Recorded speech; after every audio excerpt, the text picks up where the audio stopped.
Imagine walking into a networking event or a wedding or even just a night out with friends, only to realize that every social interaction seems to revolve around alcohol.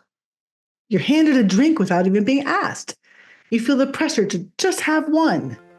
And the only non alcoholic option? Water or soda. Sound familiar? But what if things were different? What if choosing not to drink was just as normal or even celebrated as having a cocktail? On today's episode of Sober Life Rocks, we're talking to someone who's leading the change in the way the world sees sober choices. Stay tuned. You don't want to miss this conversation. Welcome to the Sober Life Rocks podcast. You may have made the decision not to drink alcohol, or at the very least, not at work-related events. Whether you've never been a drinker, are in recovery, or made a health-related decision, we see you, and you are not alone. In today's world, networking, socializing, and celebrations often happen over drinks, and the struggle can be real. Through this podcast, we're changing that narrative. We're here to create a community where individuals like you, who choose not to drink or drink less, can find camaraderie, support, and practical advice. My guest today is Jen Veralle, an advocate for and creator of healthy social experiences that decentralize alcohol. I love that phrase. Her journey spans 2 decades of alcohol misuse, a decade of alcohol-free lifestyle, corporate roles, and entrepreneurial ventures. She is, ready for this, the founder of Spark Track, an events and communications business, co-founder of Zero Proof Collective, a community of non-alcoholic advocates overcoming barriers, shattering stigma, and increasing NA options, non-alcoholic options, and 3, an NA enthusiast through her personal brand and media at jenveralle.com. Her TEDx talk from July of 2023, Why We Should Rethink Drinking Culture, frames sobriety in a sober, not somber lens. Welcome, Jen, to the show. Thank you, Margie. So happy to be here. And to clarify, the pronunciation of my last name is Veralle, and I'm it's so sorry. Italian. No, and absolutely no worries, because there's been a lot of just hand-holding people through that transition as they understand that I have a new name and where its origin is from. So it's a conversation. Jen Veralle is beautiful. Thank you. Beautiful. So, Jen, to kick things off, I want to read an excerpt from an article that you wrote last summer in the Star Tribune, and then I want to hear your response to it. So this says, the resistance to include NA options is real. It's deeply rooted in our society, which is founded with alcohol consumption at the center. Often, the presence of NA beverages is met with physical reactions as people lean out and back away slowly, as though they've stepped on a social landmine. It's met with phrases like, oh, I am definitely in the wrong place, or that's no fun. The glamorization of alcohol, the belief that it's needed to socialize, the outright glossing over of alcohol as a leading preventable cause of death in the US. It's a story we've all bought into by default, and it shapes how resistance to offering NA options shows up. So, Jen, tell me how you came to write this. Yeah, a lot of conversations over the last 3 years. And I connected with a reporter who I happened to share my story with. And he said, this needs to be told. I have not heard your point of view from not only someone who has 10 years of sobriety, but someone who is also in the event space. And my career is connected to these experiences that have centralized alcohol. So he said, your point of view is very relevant. And he encouraged me to submit an editorial to our local Star Tribune paper. And I woke up one morning after I'd been thinking about it for months, and it all just poured out. And within days, they responded. They said, this is perfect timing right before the 4th of July holiday, there was a lot of interest around kind of communicating getting the story out around that time. So it was just a very quick progression of write it and there it is. Yeah. It's an amazing, amazing story. So let's go backwards then a little bit. How long have you been in the event space? So the event space really is tied way back 20 some years to my corporate career, where I was working for a professional services organization that hosted events and conferences at the national scale for professionals to come together, oftentimes needing their CEs or continuing education for it. So there was definitely, large scale events of week long, thousands of people, where I was either like on the hosting side of things or experiencing like trade shows all week long, right? And all the after parties and the things that go with that. So that was, even in my 20s and 30s, a part of what I knew to just be expected, that there would always be alcohol, even at these, during the day, daytime corporate events that carried over into the evening. And you were supposed to be learning and productive and building relationships all at the same time while also drinking. Right. And so for somebody like me, I go to a lot of these. Some other people may just go once a year to their national association meeting. And it's a place that I think people go, and it's almost like an excuse to unwind because there's no kids, right? No responsibility. You're staying in a hotel room. You don't have to drive. Like, why not? Woohoo, live it up. Right. And for somebody like you or me, who was there all the time, like one after the other, that becomes its own problem. It sure does. And trying to get out of that, like for me, trying to stay in the marketing and communications industry, once I realized I had reached the height of burnout and needed to get sober, I didn't see how it was possible to stay in that role or environment. So I left. And that's when I started my own business. And when I say created a culture of one, because then I could decide what events I would, attend, and I could assess if there was going to be a lot of alcohol there, and then just not put myself into those environments. So I want to talk about the Zero Proof movement, because you are the co-founder of the Zero Proof Collective. Yes. And I want to know all about what that is and how you got there. Yeah. So the term zero proof is so common. We definitely get confusion from, people even in our local market, because there's zero proof cocktails, there's a zero proof menu. And the whole idea for us was that we wanted to bring industry leaders together that were passionate about creating non-alcoholic products or changing the way that bars and restaurants viewed and got, NA options to their consumers. So it's a very business-driven collective. And the whole point of that was I had been personally running into barriers trying to get these non-alcoholic options into the events that I was a part of. So I thought, well, if I'm having an issue, everyone else is having an issue.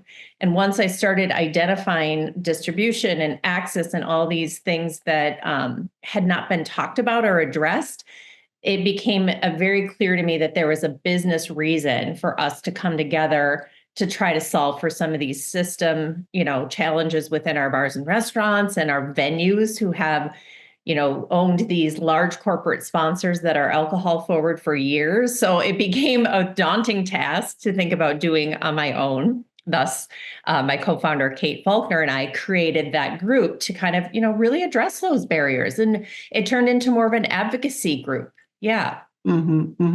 So, you and I talked a little bit before this podcast. We keep running into this flywheel issue of we talk to a meeting planner with an association or a group who's like, oh my gosh, the time is now. We definitely need to do this. We're going to have alcohol-free options at our conference. And they go to the food and beverage manager at the property, and the food and beverage manager says, sure, absolutely. We'd love to help you with that. And they make plans to have some mocktails or something. And the day comes, and the option is either the little jug of the sticky juice with the dispenser and the kitty cups, or we've had situations where they come to us after, right before the event and say, terribly sorry, we're just not going to be able to do what we hoped we could do. Yeah. What's happening? Yeah. What's happening? I feel like that's the resistance. And when you and I talked, I had backed that up to 3 years ago, and what I have seen in terms of an interest at a certain level, and you might be talking to who we call an NA advocate who is very excited and truly wants to make it happen. But then somewhere along the chain, and it's often toward the very end, when we have been shut down for proposals for NA bars. So we have had experiences where we have a team of 4 on this event working on it, working to bring in a non-alcoholic bar, and the week before this big event, it's just totally shut down because there is someone at a boardroom level or someone at a leadership level that feels like not having alcohol is going to be a turnoff to their guests. Like if they're feeling like we have to provide this because that's why people come. That's what we found was happening. And it didn't surprise me. I mean, after a year or so of experiencing that, we started to get out in front of that and have those conversations with our initial point of contact in any organization to say, we appreciate your enthusiasm, but let me tell you, here are the barriers. So go check on these. Let's start working on these and then addressing them from a venue perspective, a leadership perspective, like all the angles to have. So let's say that the leadership does buy in and it comes to the venue. What are some of the hurdles that you are navigating and working with the actual venue itself? Yes. So with very much confidence, those venue owners are saying, well, we already have non-alcoholic covered. We've got it covered. That's what I get in an email back to say, oh, they've already thought of it and they have this, this, and this. And I look at it, and the thing that's missing, even if it is a slightly elevated option, there may be not enough options. They may have like an O'Doul's and maybe one other beverage. The cultural aspect of serving it has not been addressed. So I can almost immediately tell when that comes back to me if someone in the middle has been able to confidently have the conversation with that person to say, we're talking about something a little elevated and something a little bit more, celebrated and distinctive than perhaps what's adult. Yes, adult. Yes. So those conversations are hard because these are professionals who, are very well versed in what they deliver. They have a plan as a food and beverage, director. They know, the beverages that they're serving, and to go outside of that and listen to someone else that might have a different perspective isn't always welcome, especially with time constraints and budget constraints and the effort it takes to implement something new. And I found that even when you do get that much done, the execution sometimes falters when you're in one of these big ballrooms and they push out the little black bars. And the person manning the little black bar is basically, a waiter who's been ABC trained, who just is pouring. They don't know. And so they don't have the training to be able to execute on even the best laid plans. Yeah, I find that to be very true. And in our experiences with Kate and I serving at some of the top events locally that we've been able to get into, when people have a place that they can go and it's clear that it's a non-alcoholic bar, they want to talk about it a lot of times. I have a handful that may not and just grab it and go, but most of them are like, oh my gosh, I am so glad you're here. And you look around and it's, a sea of, wine and free-flowing alcohol. And you're like this, we're like an oasis, and people gravitate toward that. And they don't just want to get their cocktail and, consume it and one after another. They want to have a conversation. And so anecdotally, that's what we try to provide all of the, people we partner with. If they do see the worthwhile, investment in our services, we will bring it back tenfold because we can demonstrate that these guests absolutely felt seen and heard and valued. And in 10 years of my sobriety, I have felt that's missing. And boy, when I see that happening, you better believe I'm going to just be so thankful and grateful that someone many people maybe had the initiative to encourage to just step forward and say, we're going to do this. Yeah. Yeah.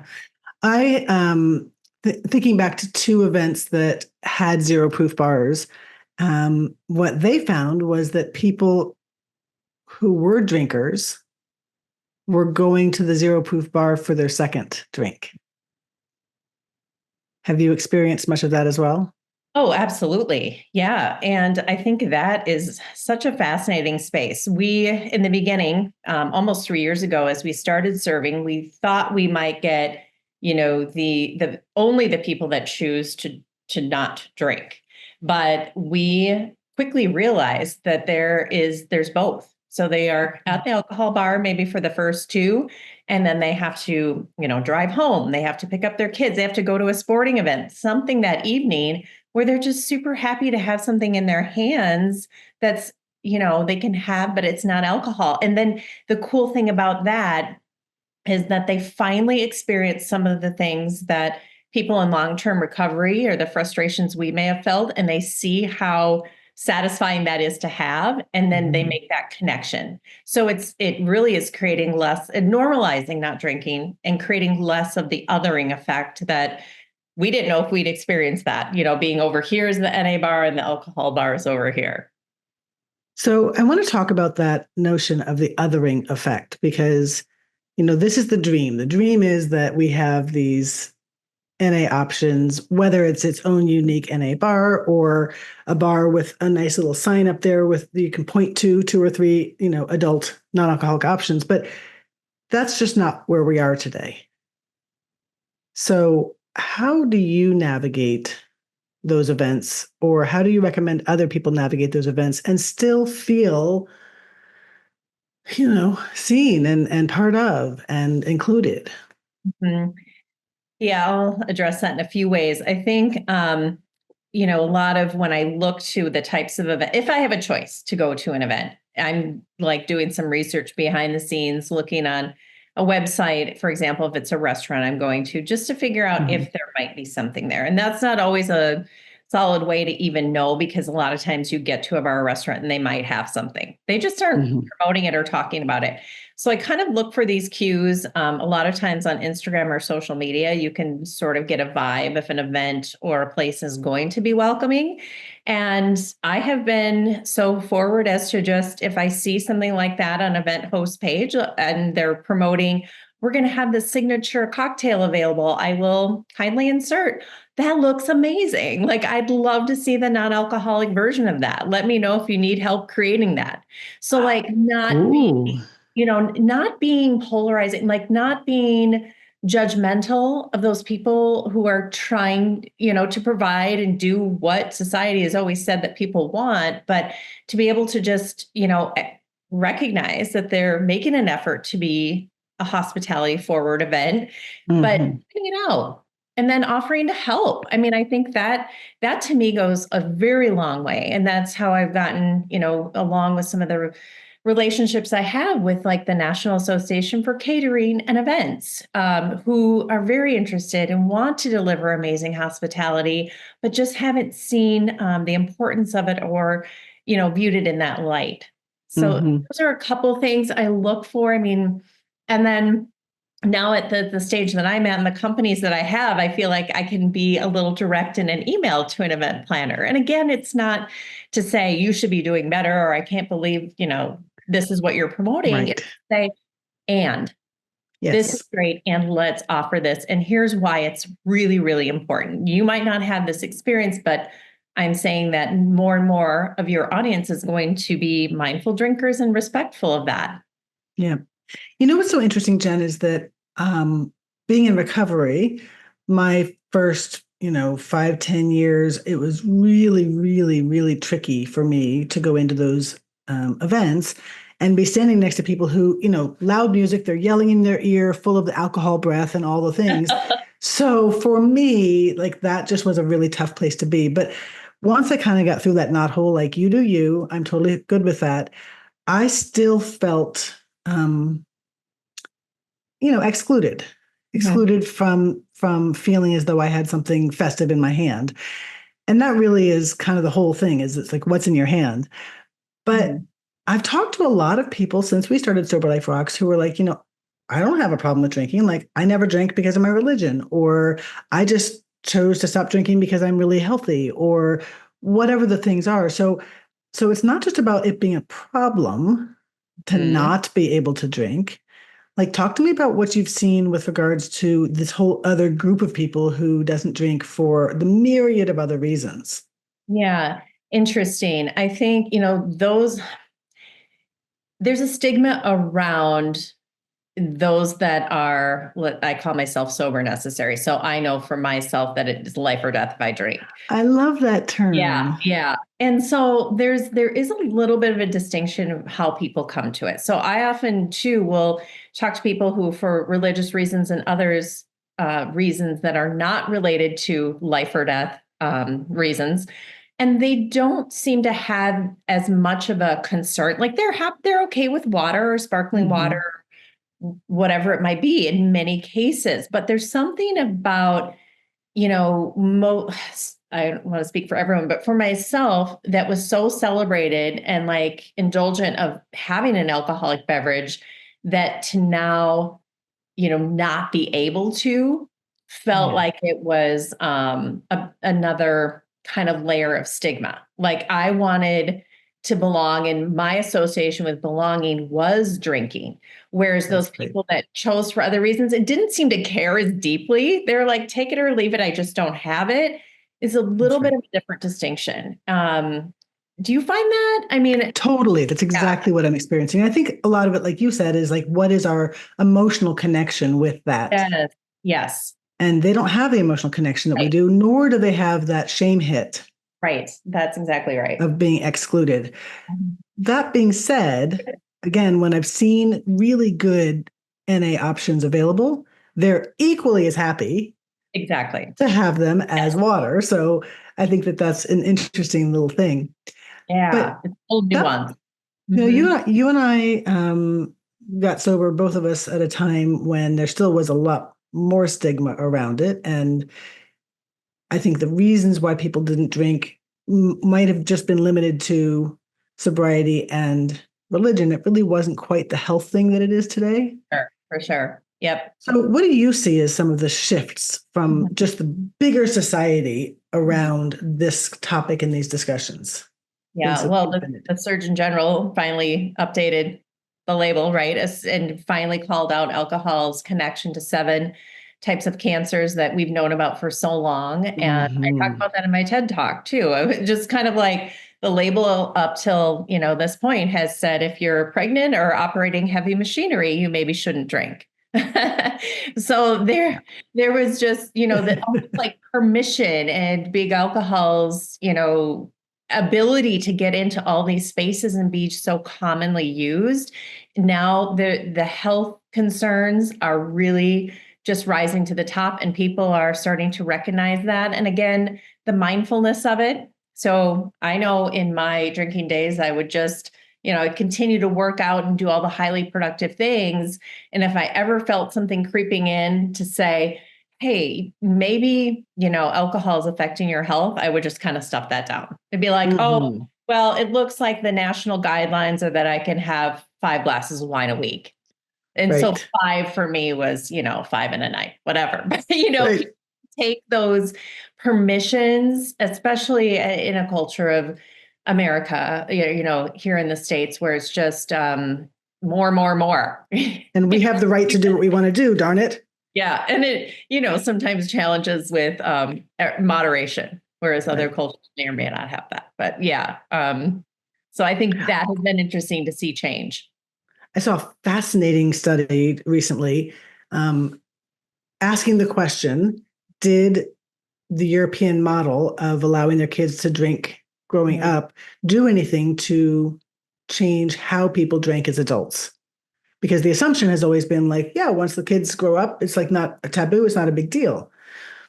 Turns out that because it was normalized to drink, it actually accelerated the amount of drinking that people did 16, 17, 18, and even into their 20s, because it was completely normalized.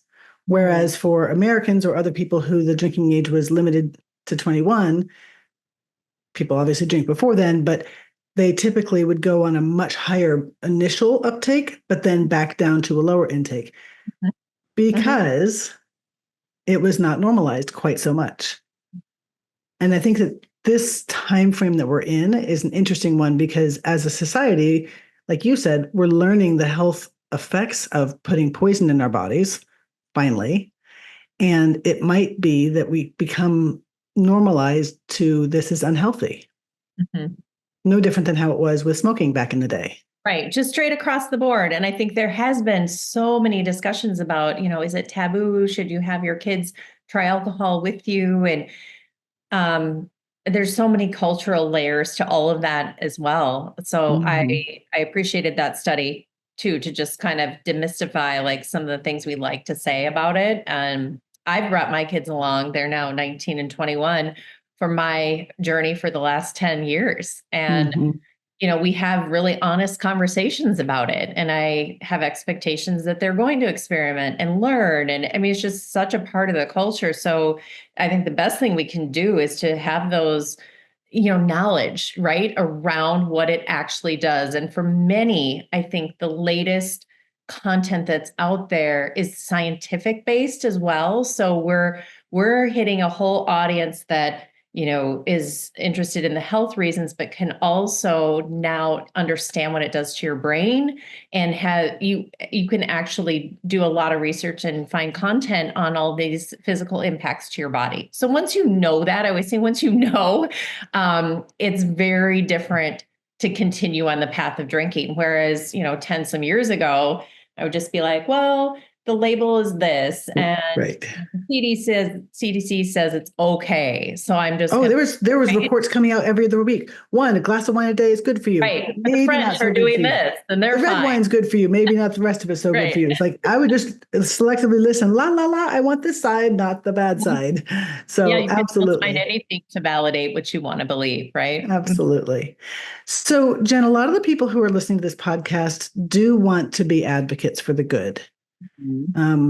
They may or may not drink, but they definitely see that the need is there to be more sober inclusive. So just from an individual level, what are some of the things that you think people can do in sort of professional settings to help this notion of normalizing choices?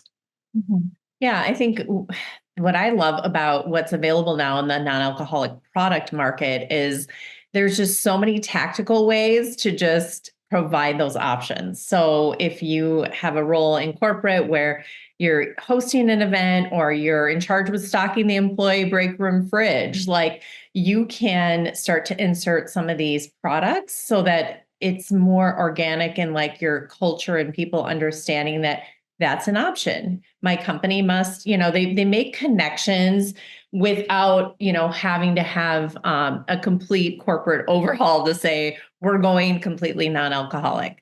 So I always, look for who in the company, if you want to make a change, what are some avenues and reasons why you would do that?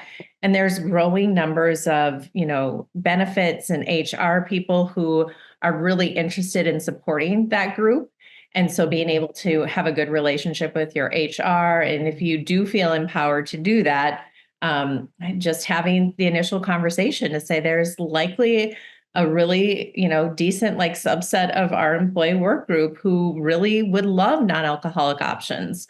One of the things I, say with different events and different things that your company might host is you can ask, in addition to like what you might want for a meal. Are you gluten-free, vegan? You can say, right? Would you prefer a non-alcoholic option? So I think it's looking, for ways to kind of connect, the people that really have an interest in this and seeing if they're, you can't come together to just make it known that you do care. Could be one or two people within a company that bring it to the leadership's attention, and then it has a voice. And that's where we're seeing a lot of the change come in is, from people with lived experiences. And that might not be anyone at the leadership level. Yep. And I think that if you're listening and you are not in recovery, but rather don't have the stigma around it, you are the person who most can go and advocate without any sort of agenda behind it. Um, I remember I was talking to a woman who she's what we call a sober wingman. She drinks on weekends at home, but she travels a lot for speaking and consulting. And so she never drinks on the road because she just wants to be her best. And she said, having talked to us and understood what was going on, when she goes out with a group of people at a restaurant, she'll be the first one to pipe up very loudly to the server and say, "Hey, what do you have that's non alcoholic?" Because she's like, I don't have any stigma. I don't have any skin in the game, Yeah. but I don't know who around the table might be happy Oh to my have God. Beautiful. to have heard that. Right. So even if you're not organizing something, you can still be an advocate. Yeah. I love that. And it depends on, whatever roles you are in. And if you do have influence, absolutely being able to voice that and without stigma attached to it, for sure. I love that Yep. story. I talked to somebody else who he works for a company that they just don't buy alcohol for anything. And so all their salespeople are taught early on, when you take people out, you just tell them early on, like, you can order what you'd like. We're, as a company, alcohol free, so we're not going to be paying for any alcohol. And he said it's interesting to see a few times people will, of course, order their own cocktail, but mostly Yep. not. Mostly not. Wow. Well, it just shows how the collective and setting the tone for that is so important. I mean, that can drive the Absolutely. whole experience, right? So I Mm-hmm. often use the example. We were at a HR company we had a non-alcoholic bar, and then next to us was an alcoholic bar. But the host of the event in leadership was standing at the door greeting everyone with a non-alcoholic cocktail that was amazing. And he was suggesting, you're going to want to try this. And go chat with Oh. Jen, get your beverage. And so that was one of the first times we saw a shift from, like, let's say 20% of the people coming to the NA bar to more like 50 plus, because of the power of suggestion and belonging. So leaning Mm-hmm. into those sort of things and setting the tone is really important, because it's almost like giving permission. Like, employees in a company are going to be looking to leadership. Like, they say that this non-alcoholic option is available, or they say that I could order an alcoholic beverage, but the tone really feels a certain way. And you make a decision based on that. So that's pretty powerful. I'm going to take you back to the phrase that I read from that article where it says, where did I put it? Here it is. When people back away slowly as though they've stepped on a social landmine, like, oh, I'm definitely wrong the place, or that's no fun. We had the incredible opportunity. One of the state dental associations was putting on a wine tasting in the exhibit hall as a way to get people to stay a little bit longer in the evening. And they reached out to us and said, "Are there any good non-alcoholic wines?" We were like, "Yes, there are." So we reached out to one of the people that we have a relationship with, and they came in. And so we had a table. Now they had two stations. One was in the middle of the exhibit hall, and one was way over in the far corner. Guess where they had us originally set up? Mm, In the far corner. our corner, of course. I went to the people organizing it and I said, "You're not putting baby in the corner. We're not doing that." Yeah, yeah. So Right. we literally had them pick up our tables before it started and move it over to the central area. So great. So we have a white wine, a red wine, an amazing Riesling, an amazing sparkling wine, all the non-alcoholic options. So people go along the tables and they have their little tasting and they're talking to the winemaker. And so they come up to ours and he starts describing what it is. And he says, it's de-alcohol, say the word. De-alcoholized. That. And some people were like, "Oh, really?" Other people literally was like, cat on a hot tin roof. "No, what? No, and this isn't for me." And they would walk right on, like, "Tell me what that is." It's the expectation not being set, right? And we've had that experience too. And if people are just kind of going along, and one event we were at sampling wine, it is just kind of a shock to the system, and we get the same reaction. And to me, it's just a reflection of, where we're at. And I always laugh with them. I mean, Yes, of course. that would have been me 10 plus For years. sure. Like, are you kidding? There's no alcohol in that. Well, this is definitely the wrong place for me. So I love that, we as drinkers have that perspective, and, wherever someone's at in their journey, it's just, that's where they're at. But then we had some fascinating encounters with people who just picked something up as they were like talking to the guy and took a sip, and they're like, "Oh yeah, this is really, really good." And then he released the fact that there was no alcohol in it, right. And they sort of stopped and looked up and go, "That's good," right? Yes. We've come a long way. I mean, non-alcoholic wine used to taste horrible. Yeah. Right. Horrible. So there are good options out there now, and it is surprising. Right. And people are getting educated. Well, even just sugar content and the technology behind how it's de-alcoholized has been very interesting, especially if you're a wine connoisseur and you have always loved that, or the art or the craft. It's sometimes hard to separate that something could kind of be created and crafted, but also non-alcoholic. And that it's really interesting to see that light bulb come on for so many people to say, we can still have the romanticism of it and all of this social piece of it, but it doesn't have to have alcohol. Right. And just to clarify, because I know about this much about what that is, but it used to be that in order for there not to be alcohol, they literally had to raise it to a temperature where it burned off the alcohol content, thus killing the taste of the wine. Right. That's why we had what we had 10 plus years ago. Exactly.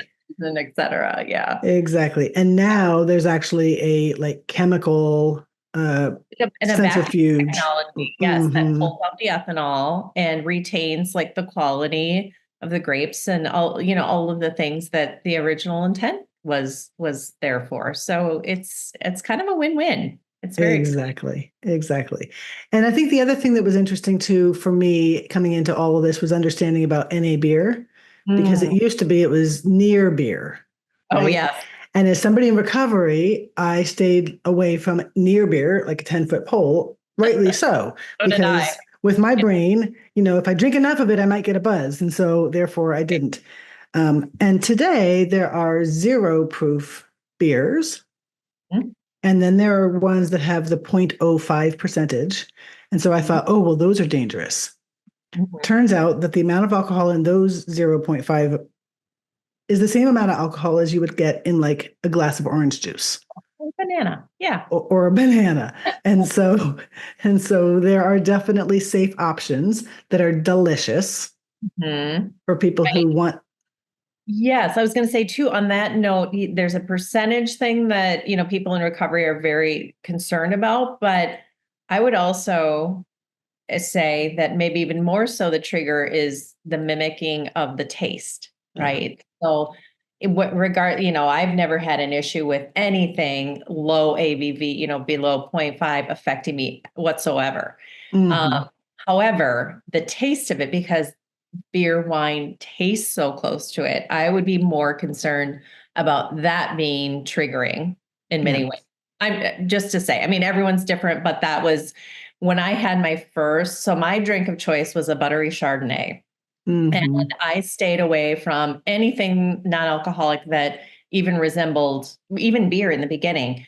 But for some years ago, I had my first non-alcoholic Chardonnay, and I was like, a just flood of memories back to like all the experiences and like having that glass in my hand. And I was like, this is potentially triggering. So I always think that's important to state too, so that people know that it's not just about putting this great beverage in your hand, but that some people might not even be at the level where they want to do that. And that's understandable. So that's also why the categories of NA that don't mimic alcohol, like botanicals and so many other options, are a lot of what we lean into as Zero Proof Collective, because it's not as close of a correlation. I love that you bring that up, because that is really important. And so if you are the person stocking the corporate fridge for the happy hours after work, think carefully about having a good mix so that it's not only things that mimic the alcoholic versions. That's a really good point. So, Jen, before we wrap up, I want to know a little bit more about what are you working on now and where can we find you and how can we support you? Thank you. Yes, you can find me in a lot of places. Zero Proof Collective, as you mentioned, on Instagram, it's all one word. And then sauna and sobriety is another thing we haven't talked about, but that's a community that I co-founded about a year and a half ago. And why I created it was because I wanted to start modeling what really great, healthy adult experiences look like that were socialized. And the sauna just seemed like that's the way that I found belonging and community in my recovery journey. It was the one safe place I could go where people didn't say, why aren't you drinking? So you have water in your hand, if you have a drink, right? So it just it was an environment that completely normalized where I was at in my life. And so I wanted to embrace that and say, here's, an activity paired with wellness. So why do we need alcohol? It's actually, if you are drinking in the sauna, you're getting way dehydrated. You're not, so I also think that is a message too to any, corporate wellness to say, if you are having yoga events, if you're providing your, employees with massages and all these healthy things, but then somehow pairing the experience with alcohol, then that is a huge miss and almost more of a disconnect. I mean, if if you're going to a bar for happy hour, most people know what they're getting into. So that's just a long way to say, I want to model more of those social experiences that are connected to wellness and just provide some reprieve for people in corporate who are just tired of the happy hour and the drinking. You can just be tired of it. You can work with HR and your leadership to say there's got to be a better way to do this. And there is ways to create more belonging, I would argue, without alcohol. So seeking to find those in creative ways. Amazing. I love that so much. So is that something that you bring into or you coach companies on? What is the actual offering? Sobriety has been more just a community of individuals, but we've taken it to corporate spaces as well to provide some structure and learning. So we partner and we do something with the traction model, so entrepreneurial operating system. So I have just felt like I need a break from corporate networking and being in the sauna and making, professional connections that are really meaningful are, I think, the way things are moving. So I've been happy to embrace all of that and create it. Yeah. That's fun. I love that. And you have an amazing TED Talk, which we will also put the link in the show notes, that it's just another one of those examples of like, people don't know until they know. And we need more people like you spreading the word. And and the core of the talk is sober, not somber. So it's for many, for what I saw, I didn't know about a successful life in long-term recovery. I didn't know what that looked like. I didn't have models of that. So not only are we sober, but we are thriving. And I just felt like we needed to embrace that. So you'll see hints of that in my talk and how that comes out. And it's not something for people in long-term recovery that often happens in a year, even two, but it's the long-term effects on ourselves personally and our family and friends and our coworkers. Yeah, absolutely. Jen, thank you. Thank you so much for being with us. Thank you. This has been amazing, amazing, amazing. And, it's really exciting to see a world where we are building choices and not just to be accepted, but to be celebrated. Yes. So if today's conversation resonated with you, please be sure to subscribe, leave a review, and share this episode with leaders and professionals and people in the meeting spaces who could use a little bit of awareness and tips and inspiration for helping be more inclusive. And don't forget that Sober Life Rocks community is now the largest group on LinkedIn for sober professionals.